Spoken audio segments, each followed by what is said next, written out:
As much as I still have yet to beat World of Light over 4 years after the game's release, I do have to admit that the spirits in this game, while a bit cumbersome to grind out, have some really fun and unique effects. And there's a couple even more unique things about them that I want to chat about real quick.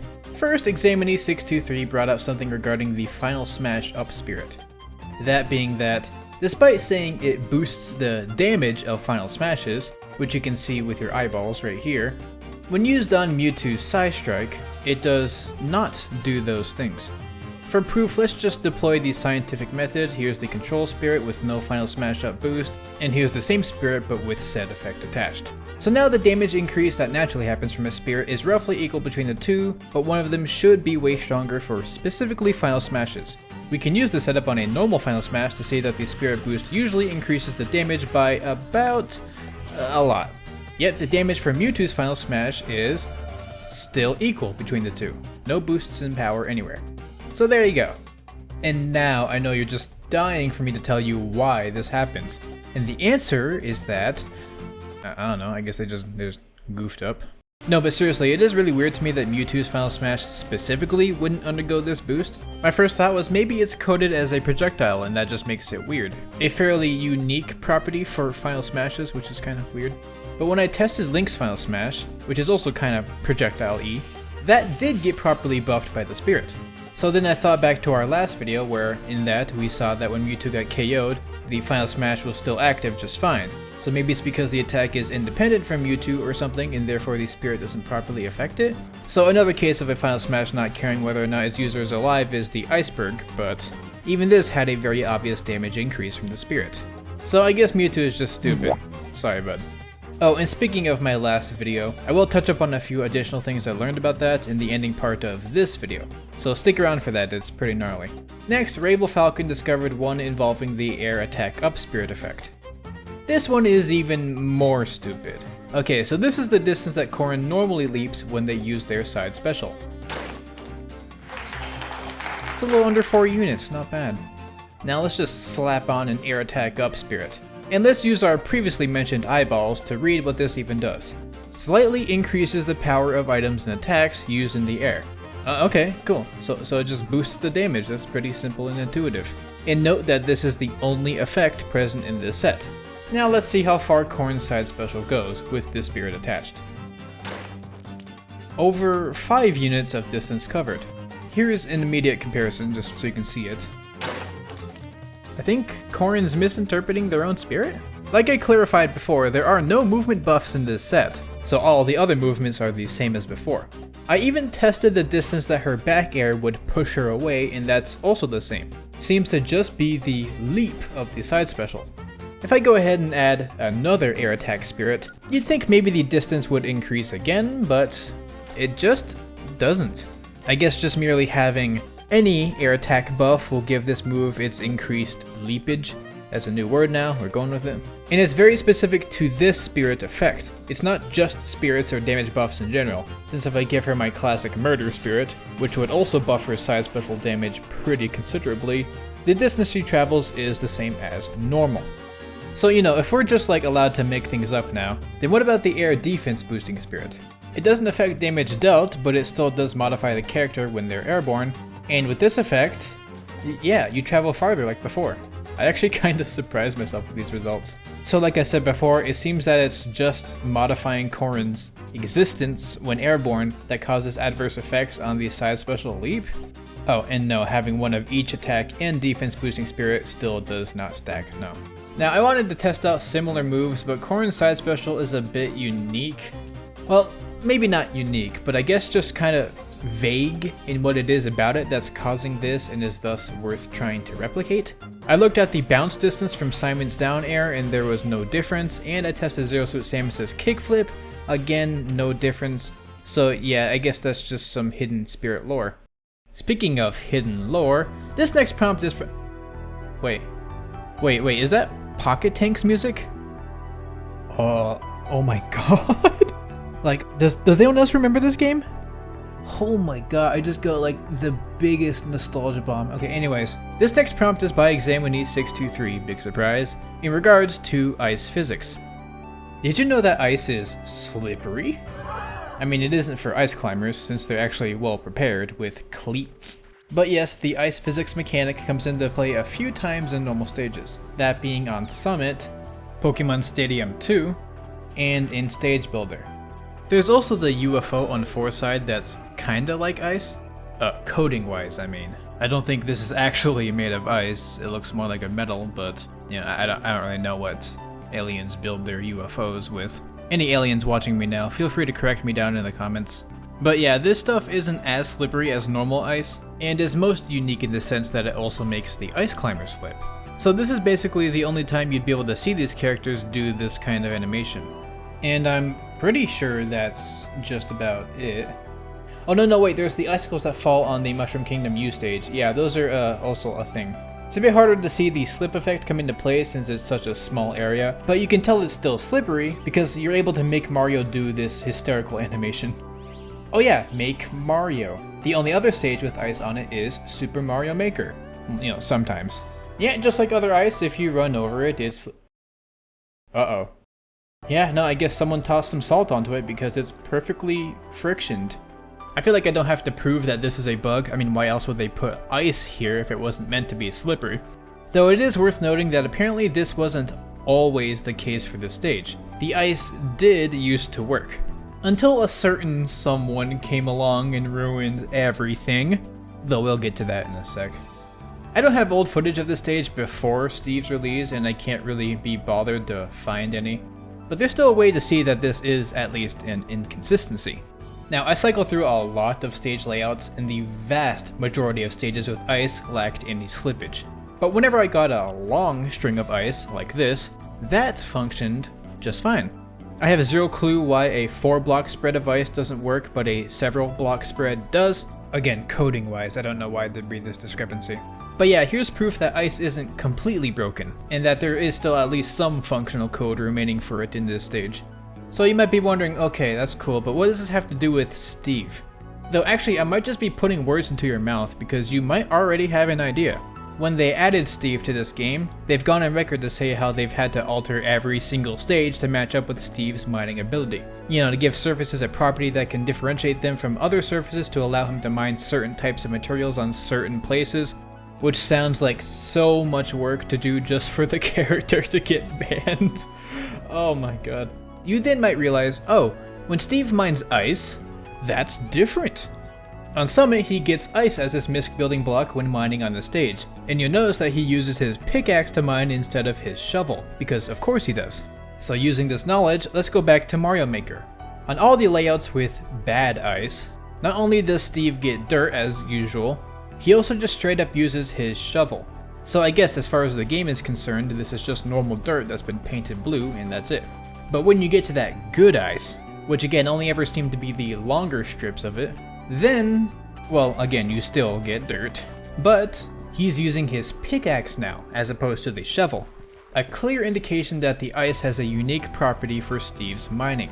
This is the same thing that happens when you mine on the ice on the non-summit stages, by the way. The game can only have one type of misc block, so that usually defaults to dirt if there's multiple terrain types around.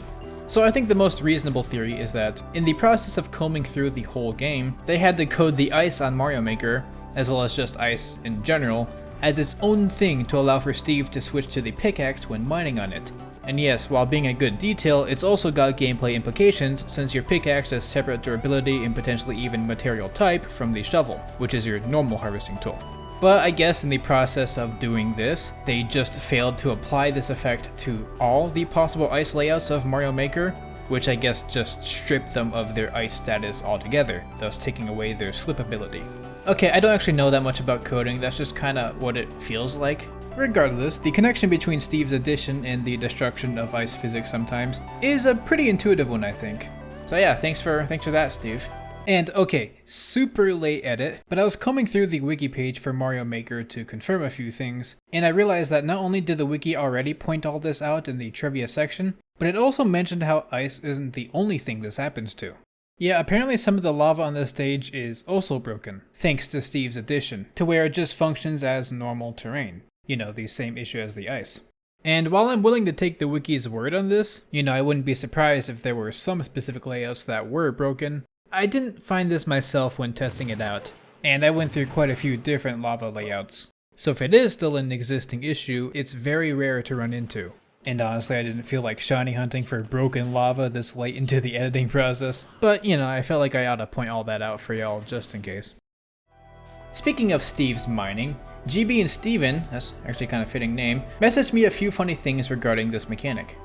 The entirety of Norfair is usually just a metal-coated stage, meaning you use your pickaxe to mine everything and only get ores. Makes sense intuitively because everything is made out of metal. Crazy, right?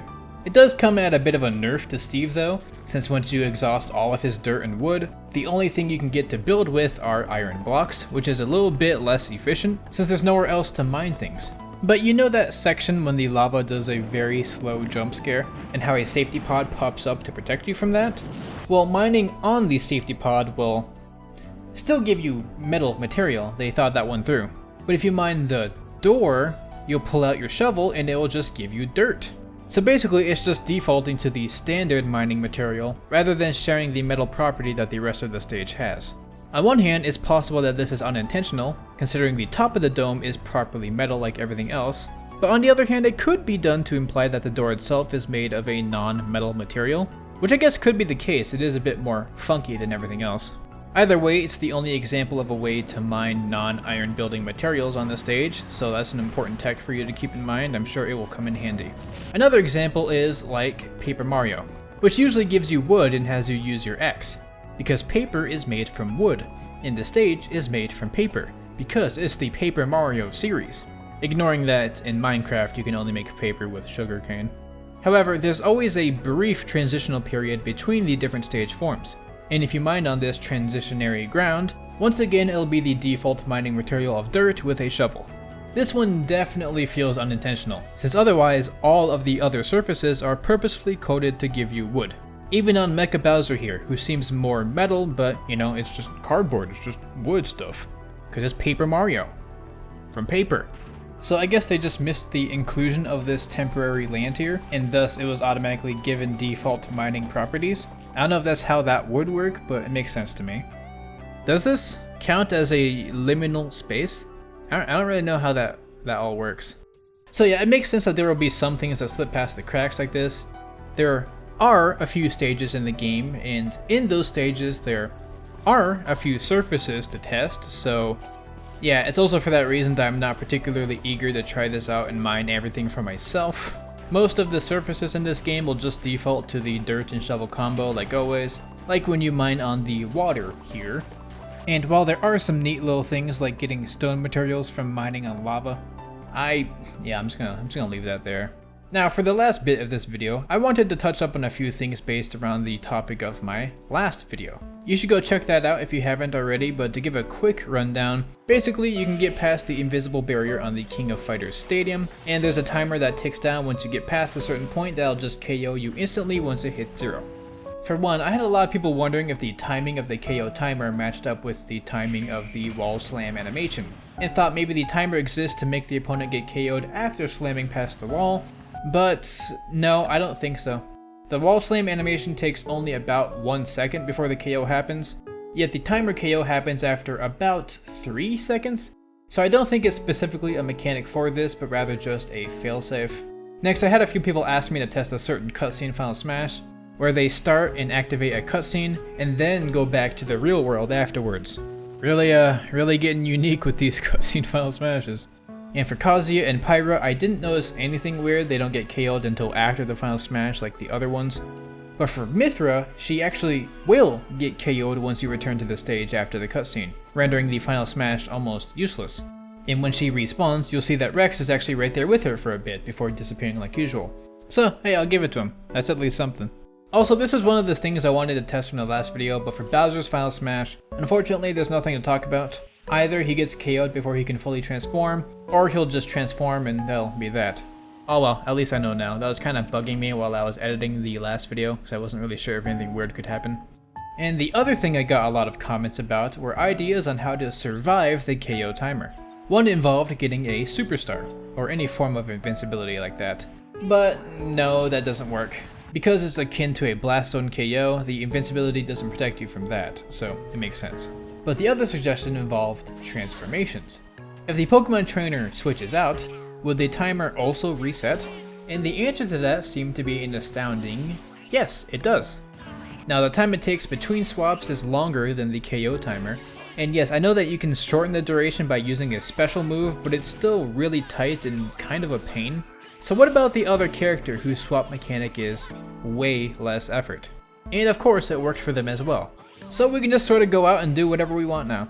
I mean, the stage loses its collision here, so you're just going to end up falling for the rest of eternity. But that's pretty fun too, right? There's nothing that could possibly go wrong doing that. Okay, that's enough liminal space jokes. I kept them falling for a few minutes, but nothing particularly crazy happened to the game or anything. Considering how characters could easily travel several kilometers away according to the last video, it's likely that nothing will come from this. But hey, now that we know you can reset the timer and therefore stay out here forever, that does mean you can travel away from this stage infinitely. So if anyone wants to do this for a few days straight, you know, be my guest. For that test there, I was motioning away from the stage, but if I go below the collision and try to move back into the stage, I'll just get KO'd. Not from the timer or anything. There's apparently just completely functional blast zones down here.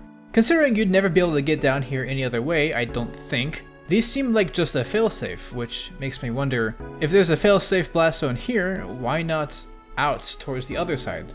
But whatever.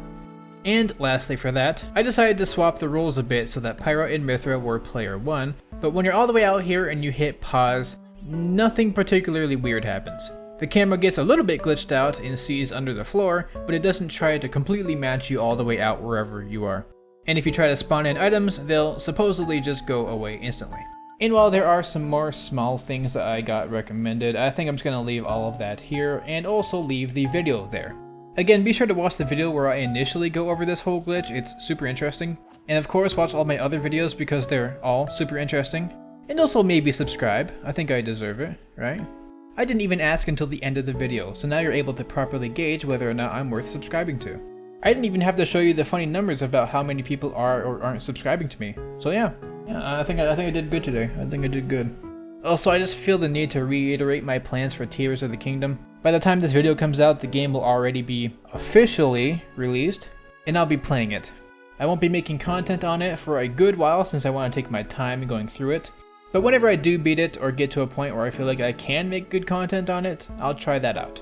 My first playthrough will be in English, just so I can get a good, thorough frame of reference, but sometime after that playthrough, I'll go back in Japanese. So maybe I can point out a few fun little tidbits of knowledge there. So, current plan after this video is to release my supercut of the Wiki Trivia set of videos sometime soon. Then I'll either do another random facts video, or I'll finally try out some form of Tears of the Kingdom content, depending on how far I get into the game at that point, and how fast.